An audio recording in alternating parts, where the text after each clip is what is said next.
Hi guys, Marika here with a new card video, and today I'm using products from My Favorite Things stamps, which I think is just adorable. First of all, I'm going to use this stamp set, which is called Out of This World. I'm also using their cardstocks, which is Sweet Tooth and Latte, and I'm using some stitched oval dies. I'm using the largest of the stitched oval dies, and we are going to make a little planet. I have also done a couple of masks. I have punched out circles from some post-it tape, and I'm going to use just two different sizes of circles. I'm going to use them for my masks. And I'm using some latte ink, and then I'm just adding ink on one side of those little circles. I'm just going to use the upper part of this, so I'm just concentrating on working on the upper part. I'm doing so that I have a little bit of ink on the left side of these circles and kind of make it look like I have craters on my little moon or planet, or how we want to call them. Then I am going to make my space background, and I'm using a whole bunch of different distressings. I will leave a little list in the description down below with all of the supplies that I'm using, and I'm going to create my own little kind of space scene. And I know that you can do this by kind of dipping and smudging and all of that, but I thought I wanted to do it a little bit more my controlled way. So I'm going in with some purples and some pinks and some blues to kind of make a Milky Way in the sky, something like that. So I'm going from very light pinks and then adding purples and light blues, and then I'm going in with some darker shades of the same colors, and to finish it off I am going to finish the edges off with some black soot, and this is so that I get a really cool dark sky. Had a lot of fun trying to figure out how to do this without having to do a lot of smudging and things. Then I'm adding some tape on the backside of that oval and adding it to the card. I kind of lost some clips because I didn't turn on my camera. Yeah, but I taped it to the end of my little sky, and then I'm just cutting off the things on the sides, and there you have my little moon sort of planet.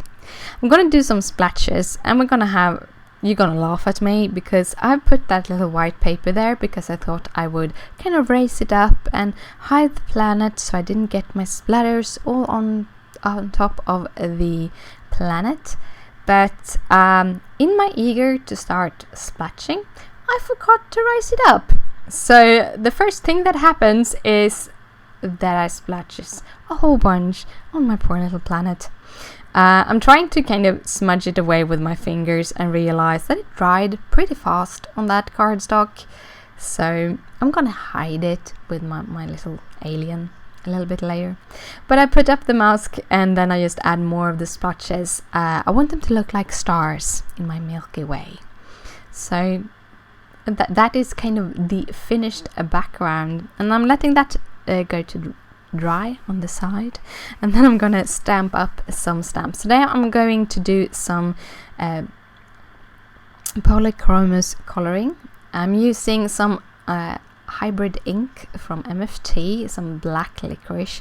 I can tell you this ink is awesome because you can use it with your Copics, you can use it with your pens. I haven't tried it with my watercolors, so I'm going to do that. So I'm not saying that it works with that yet, but it works really great with a lot of different materials and surfaces. So I think it's an awesome ink. And then we are going to do some coloring.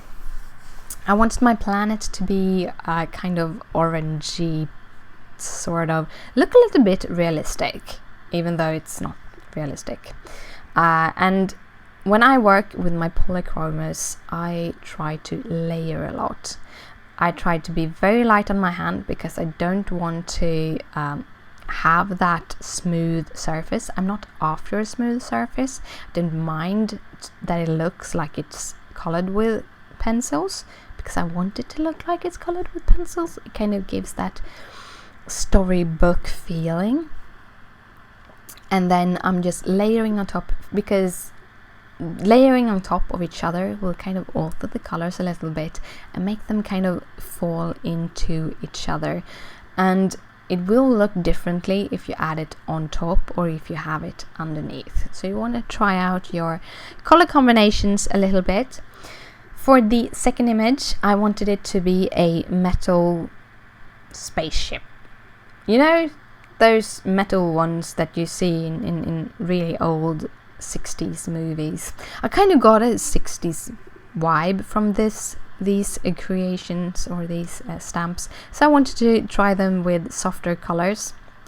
If you didn't know, last week I had the huge opportunity to actually guest host a video on the MFT stamp YouTube and on their blog, and actually used this exact stamp set on a much more colorful card than this. So I used some really cool stenciling techniques over there, and if you haven't seen it, I will put a link in the description down below, and you can hop over and look at it, and hopefully you like it. They have a lot of fun resources over at MFT, and I was very, very honored when they asked me if I wanted to guest for them. For the last little creation, I ended up being a very American color scheme, and I think it is because I remember old cartoons from the 80s and 90s, and sometimes they were a little bit more towards being American. They had American colors and quite cool, so I thought I wanted to make them look a little bit like that. So I'm gonna cut these out, and I did it by hand. They do have the coordinating dies, but I like doing my fussy cutting. It's kind of soothing, but I thought I wouldn't show it to you here. First, I kind of wanted to figure out how I wanted them to appear on my card, and then I'm gonna add a little sentiment. This card is actually going to be a birthday card. It's going to go to some 11-year-old boy is going to get this card, and I wanted to use it, "You're out of this world" sentiment anyway, because I thought it was an awesome sentiment, and I want to inspire awesomeness in young people, and that they would feel that they're loved and cherished. So that is the sentiment I'm choosing, and also fitted perfectly on the planet. And then I'm gonna add these little spaceships. So first I decided, well, I'm just gonna add the little man first, so I know where I want to put the other spaceship, because the man had to hide my mistake. And then I realized that my other had gotten stuck there, so instead of trying to pry it away, I decided it fitted pretty good there. And then used the planet in the sky. And to finish it all off, I'm taking the rest of my Sweet Tooth cardstock that I used for my background, and it's cut down to 5.5, just halved the paper because it's letter size papers they have, and then I'm using that as my card base by scoring it at 4.25. So that space paper is also 5.5 by 4.25. And that is the card for today. I hope you liked it. If you do, please thumbs it up and leave me a comment. If you have any questions, you can leave me a comment too down below. Down below I have all of the details, all of the products I used for this card linked up, and I also have a link to my blog where you see some more photos. So thank you so much for watching, and I'll see you later. Bye!